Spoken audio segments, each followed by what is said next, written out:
She has an incredibly rare genetic mutation, probably the first described in the entire world. There's no documentation of it. This journey started the moment Parker was born. We were at another hospital for her birth, and we were expecting a fairly normal birth. It was not. Parker, when she was just only a few hours old, I was consulted by the neonatologist because of a difficult breathing issue that she was having, and we came to note that she actually had a blocked nasal passage that was preventing her from breathing normally.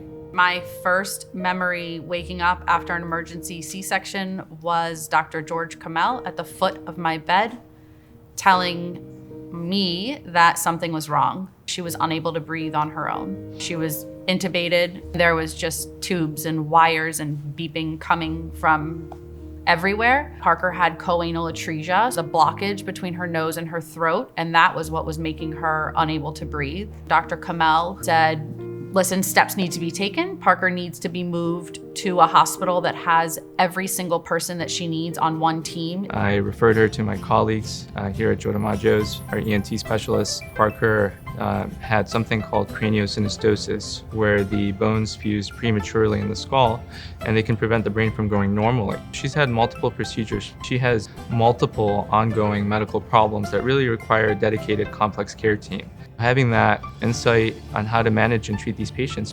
We are looking to be proactive and preventive in care, looking to make sure that nothing gets missed. The most important is to listen to what the family needs and trying to meet them where they're at and provide those services that they may not be aware of or may be missing. I'm going to put them first, and you can tell me anything, and that's how we build that trust. Is their child is the most important for me. For parents of a child with a very rare genetic condition and complex medical issues, you can't hear anything better. Everybody from the people who come and clean her room all the way up to the CEO have been absolutely wonderful here. It was after her first skull surgery, and my little princess, who now has a scar going from ear to ear, and this CNA took the time to play with Parker and her toys, tell her how beautiful she was. That's a great way to sum up what this hospital is. She took the time when she absolutely didn't have to. Seeing Parker thriving in this moment just means the world to us. She's defying the odds because clinically she shouldn't be able to do some of the things she does. She surprises everybody, which is no surprise to me now. Our moments at home as a family at my in-laws' house are so important.